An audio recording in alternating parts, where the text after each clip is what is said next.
Olá, professor, boa tarde. Me chamo Elaine Soares, curso Enfermagem na Faculdade São Francisco da Paraíba. Estou no P2. Irei falar um pouco sobre mitose. A mitose, também chamada de cariocinese, consiste no processo de divisão celular, em que a célula mãe gera duas células filhas. Os seres vivos eucariotes, entre eles o ser humano, realizam a mitose de forma contínua, desde o nascimento até a morte. Esse processo acontece dentro das células somáticas, ou seja, aquelas responsáveis pela formação de tecidos e órgãos nos organismos multicelulares, entre eles os tecidos do corpo humano e os órgãos do corpo humano.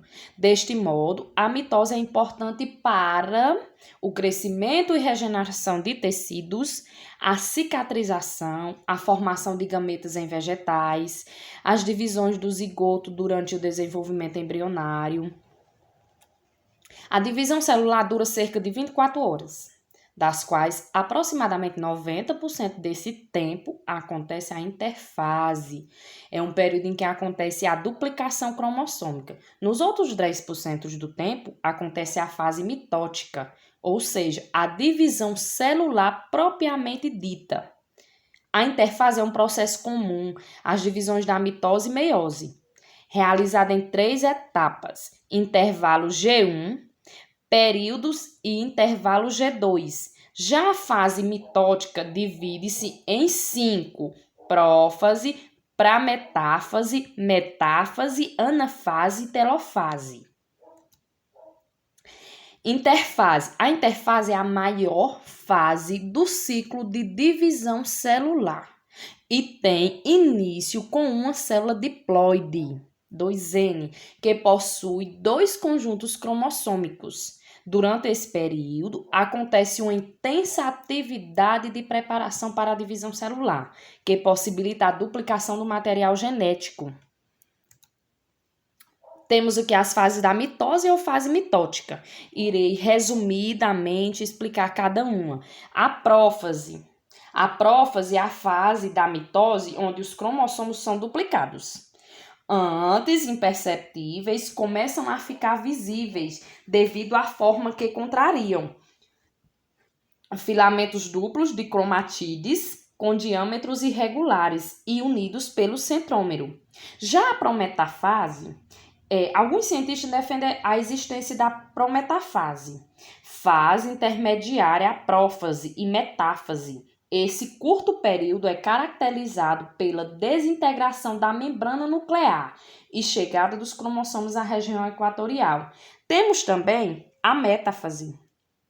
Os cromossomos, presos ao fuso acromático pelo centrômero, ocupam a região mediana da célula e alinham-se, formando a placa equatorial com as cromatídeos irmãs.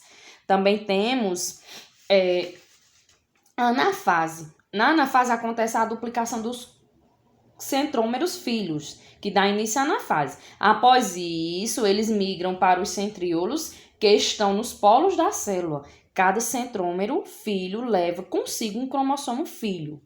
A igual distribuição das cromatídeos irmãs e a posição que ocupavam na metáfase possibilita a partilha idêntica de material genético para os 2 polos e, consequentemente, para as 2 células filhas que irão ser formadas. Já a telofase é a última etapa da mitose, onde ocorre praticamente o inverso do que aconteceu na prófase e início da prometafase. A membrana nuclear e o nucleícolo surgem novamente, os cromossomos se descondensam e as fibras do haste e do fuso desaparecem. Na citocinese acontece a individualização das células. Nas células animais, esse processo acontece com o estrangulamento da célula de fora para dentro. Já nas células vegetais, não ocorre estrangulamento e a separação acontece de dentro para fora. Relação da mitose com o câncer. Você pode muitas vezes se perguntar o que é que tem a ver a mitose com o câncer. Aí está a explicação para entendermos praticamente a sua relação.